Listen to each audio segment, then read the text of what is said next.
फिर से आपका मयूर एजुकेशनल सर्विसेज चैनल पे आप सभी का स्वागत है। तो एटमा की जो एग्ज़ाम्स होती है एमबीए के लिए, उसके बारे में आज हम जानने वाले हैं। ठीक है, तो एटमा की जो एग्ज़ाम्स होती है वो साल में 3 बार होती है। तो अभी फिर से रजिस्ट्रेशन जून मंथ का स्टार्ट हो गया है। तो उसका एलिजिबिलिटी क्राइटेरिया क्या है, उसका एग्ज़ाम पैटर्न क्या है, वो सभी चीज़ें हम आज की इस वीडियो में जानने वाले हैं। ओके, तो चलिए स्टार्ट करते हैं।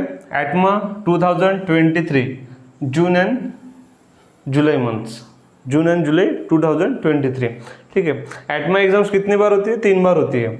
इसकी ऑफिशियल जो वेबसाइट्स है वो है atmaims.com, atmaims.com। atmaims.com इसकी क्या है, वेबसाइट है। इस पे जाके आप फॉर्म वगैरह फिलअप कर सकते हैं, या फिर एटमा रिलेटेड कोई भी इंफॉर्मेशन, कोई भी न्यू अपडेट्स इस वेबसाइट पे आप चेक कर सकते हो। ठीक है, तो एटमा का मीनिंग क्या है? एटमा टेस्ट फॉर मैनेजमेंट एडमिशन। एटमा का जो फुल फॉर्म है वो क्या है? एटमा टेस्ट फॉर मैनेजमेंट एडमिशन। तो ये जो मैनेजमेंट जो एडमिशन्स होते हैं उसमें एडमिशन्स लेने के लिए इस एंट्रेंस को आप दे सकते हो। जैसे कि एमबीए हो गया एंड पीजीडीएम हो गया। एमबीए एंड पीजीडीएम में अगर आपको एडमिशन्स करना है तो आपको एटमा एग्जाम्स देना पड़ता है, या फिर इसके अलावा भी काफ़ी सारे एंट्रेंस एग्जाम होते हैं, जैसे कि एमबीए सीटी हो गया, एटमा हो गया, सीमेट हो गया, एनमेट हो गया, जैट हो गया, कैट हो गया, मैट हो गया। ऐसे काफ़ी सारे एग्जाम्स होते हैं। तो उसी में से एक जो है एटमा एग्ज़ाम है। तो जिन्होंने अभी तक सीमेट भी नहीं दिया, सीईटी भी नहीं दिया, उनके लिए फिर से एक चांस है जो कि आप एमबीए में एडमिशन्स कर सकते हो एटमा के बेसिस पे। ओके, तो इसका जो एग्ज़ाम है ये साल में 4 से 5 बार होता है, लेकिन इस बार 2023 में 3 बार ही हो रहा है, 3 टाइम्स हो रहा है। तो इसके पहले जो हुआ था फेब में हुआ था। ठीक है, तो उसका भी एग्ज़ाम हो गया, रिजल्ट वगैरह सभी लग चुका है। देन उसके बाद मई में हुआ था, तो इसका भी रिजल्ट जस्ट अभी 1 जून को लग गया है। 1 जून को अभी इस मंथ का जो रजिस्ट्रेशन, जुलाई मंथ में जो एग्ज़ाम होता है उसका जो रजिस्ट्रेशन है अभी से स्टार्ट हो गया है। तो इसका जो अभी जो रजिस्ट्रेशन आप करेंगे उसका जो पे एग्ज़ाम रहेगा वो जुलाई मंथ में रहेगा। ठीक है, तो जुलाई मंथ में रहेगा। तो उसके रजिस्ट्रेशन डेट्स क्या है, पेमेंट की डेट क्या है, एग्ज़ाम फीस क्या है, वही आज इस वीडियो में मैं आपको सभी को बताने वाला हूँ। तो जो एटमा का जो स्कोर होता है, जो 200 प्लस जो टॉप बिजनेस स्कूल्स है एंड जो 70-50 एंड जो 750 मैनेजमेंट इंस्टीट्यूट्स है, वहाँ पे एटमा का स्कोर एक्सेप्ट किया जाता है। देन ये जो एग्ज़ाम होती है नेशनल लेवल पे होती है, जैसे एमबीए सीईटी हो गया, ये क्या है, स्टेट लेवल पे होता है। जो महाराष्ट्र के जितने भी कॉलेजेस है वहाँ पे सिर्फ आप सीईटी के थ्रू एडमिशन्स ले सकते हैं। लेकिन ये जो एटमा जो एग्ज़ाम होती है ये नेशनल लेवल पे कंडक्ट होती है। ऑल ओवर इंडिया में आप एटमा के थ्रू कहीं पर भी एडमिशन्स ले सकते हो।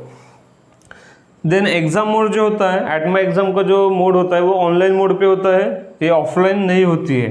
पेन एंड पेपर बस एग्ज़ाम नहीं होती है, ये क्या एग्ज़ाम जो है ये ऑनलाइन मोड पे होती है। देन लैंग्वेज जो होती है इसकी, इंग्लिश लैंग्वेज में इसका पेपर होता है। Then negative marking, MBA CET जो स्टेट लेवल पे एग्ज़ाम होती है उसमें निगेटिव मार्किंग नहीं होता है, लेकिन ये जो नेशनलाइज मैक्सिमम जितने भी नेशनलाइज एग्ज़ाम होते हैं उन सभी में निगेटिव मार्किंग होता है। ओके, तो निगेटिव मार्किंग कितना होता है वो भी मैं बताऊंगा आगे, तो लास्ट तक बने रहिए। उसमें मैं सभी चीज़ें बताऊंगा कि हर एवरी राइट आंसर को कितना मार्क्स मिलेगा, एंड जब आपका कोई आंसर रॉन्ग होता है तो उसका कितना मार्क्स डिडक्ट होगा, वो सभी चीज़ें आज की इस वीडियो में अपन देखने वाले हैं। देन रजिस्ट्रेशन डेट की बात करते हैं। तो रजिस्ट्रेशन जो डेट है 3 जून से स्टार्ट हो गया है ऑलरेडी। आज की 4, ठीक है, आज की 5 तारीख है, तो 3 जून से ही ऑलरेडी स्टार्ट हो गया है रजिस्ट्रेशन। तो अभी आप जाके वेबसाइट पे, ये जो वेबसाइट है atmaims.com, इस वेबसाइट पे जाके आप फॉर्म फिलअप कर सकते हैं। देन 3 जून से ऑलरेडी स्टार्ट हो गया, तो इसकी लास्ट डेट क्या है, 16 जुलाई। 3 जून से फॉर्म स्टार्ट हो गया है, 16 जुलाई इसकी, 16 जुलाई 2023 ये जो है इसकी रजिस्ट्रेशन की लास्ट डेट है। यानी ऑलमोस्ट 1.5 मंथ आपको मिल रहा है। ठीक है, then close of payment gateway, fees paid करने की जो डेट है वो 15 जुलाई है। ठीक है, क्लोज ऑफ पेमेंट गेटवे 15 जुलाई है। पेमेंट जो आपका एग्ज़ाम फीस होता है उसको पेड करने की जो डेट होती है, डेट है वो क्या है, 15 जुलाई। तो काफ़ी सारे बच्चों को डाउट आएगा कि 16 जुलाई तो इसका रजिस्ट्रेशन का डेट है, एंड 15 जुलाई 2023 फीस पेड करने का डेट है। तो इसका फीस पहले ही पेड करना होता है, इसलिए आप 15 को अगर आप 15 जुलाई तक अगर आपने रजिस्ट्रेशन करके रखा या सॉरी एग्ज़ाम फीस पेड करके रखा तो ही आप 16 जुलाई के दिन आप आगे की उसके प्रोसीजर कर सकते हैं। आगे की प्रोसीजर यानी क्या होता है, एग्ज़ाम फीस पेड, सबसे पहले एग्ज़ाम फीस पेड करना होता है, आपका PID होता है, पर्सनल आइडेंटिटी नंबर जो होता है वो जनरेट होता है। उसके बाद आपको आगे की प्रोसेस, पर्सनल इन्फॉर्मेशन है, एजुकेशनल इन्फॉर्मेशन है, वो सभी आपको फिलअप करना होता है, ठीक है। तो इसलिए 15 मई के पहले आप फीस पेड करके रख दीजिए ताकि आप आगे की प्रोसीजर कर सकें, ठीक है। देन फॉर्म वगैरह तो आप भर देंगे, राइट, लेकिन उसका एडमिट कार्ड कब रिलीज़ होगा, तो ये एग्ज़ाम के 3 दिन पहले ही 3 डेज बिफोर इसका एडमिट कार्ड आ जाता है। तो इसका एग्ज़ाम कब है, एग्ज़ाम है 23 जुलाई को इसका एग्ज़ाम है।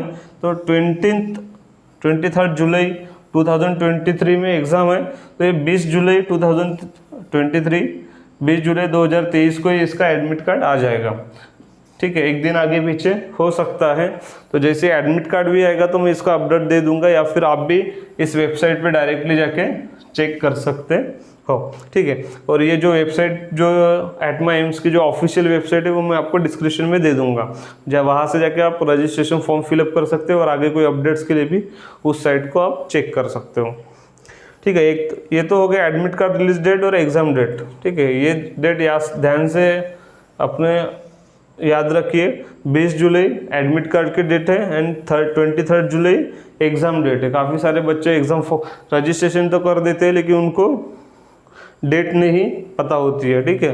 तो इसको ध्यान में रखना है।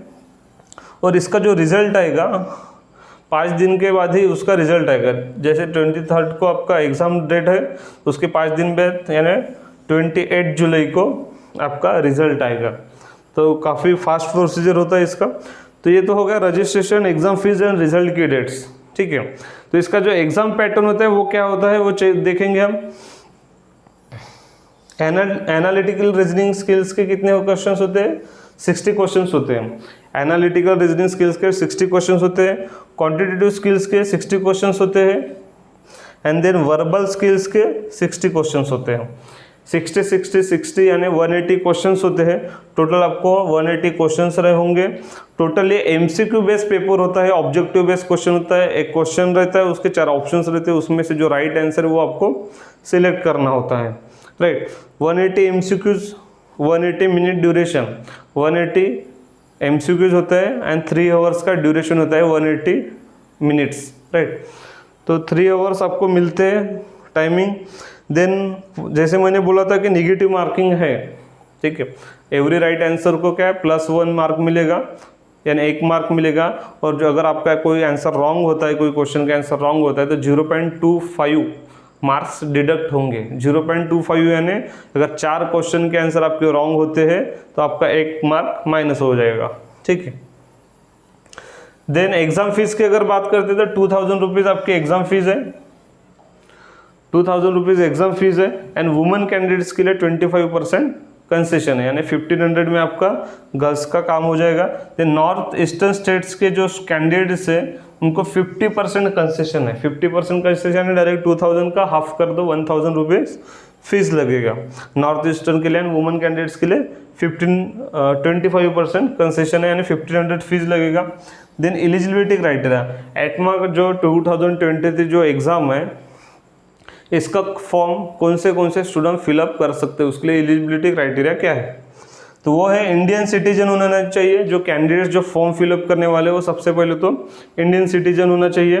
एंड सेकंड है ग्रेजुएट अपीयर्ड होना चाहिए, ग्रेजुएट अपीयर्ड और पास आउट होना चाहिए। एक तो स्टूडेंट ने ग्रेजुएट पास आउट होना चाहिए या फिर वो ग्रेजुएट अपीयर्ड होना चाहिए, यानी वो ग्रेजुएशन के लास्ट ईयर में रहते हैं। लास्ट ईयर में अगर आप होंगे तो भी आप एटमा का फॉर्म फिलअप कर सकते हैं, या फिर कोई भी जो एंट्रेंस एग्जाम है उसका फॉर्म फिलअप कर सकते हैं। Appeared and pass out both student इसके लिए एलिजिबल रहते हैं, ठीक है।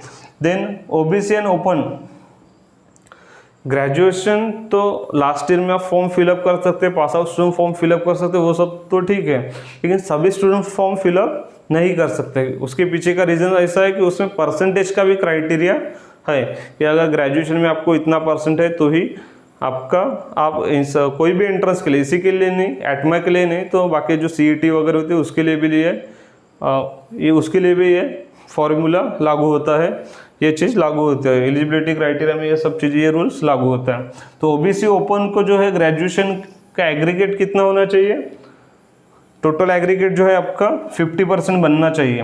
ग्रेजुएशन में आपको 50% होगा तो ही आप फॉर्म फिलअप कर सकते हैं। देन SC ST स्टूडेंट जो है उनको ग्रेजुएशन में 45% एग्रीगेट बनना चाहिए, तभी आप एंट्रेंस के लिए फॉर्म फिलअप कर सकते हैं। जो डिसेबल कैंडिडेट्स जो होते हैं उनको भी 45% ग्रेजुएशन में चाहिए, तभी आप फॉर्म फिलअप कर सकते हैं कोई भी एंट्रेंस का। उसके लिए सभी एंट्रेंस के लिए एलिजिबिलिटी क्राइटेरिया होता है 45% एंड 50%। ओके, तो ये सब हो गया एटमा के बारे में। इसका जो फॉर्म फिलअप कैसे करना है, अगर इसके बारे में आपको जानकारी जो है आप मुझे कमेंट बॉक्स में बता सकते हैं, फिर मैं आपको एक उसके ऊपर भी वीडियो बना के अपलोड कर दूंगा।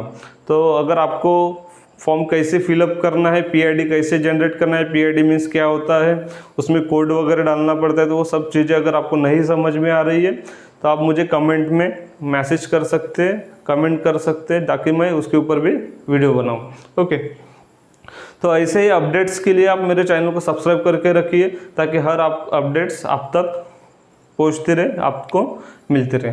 Thank you guys.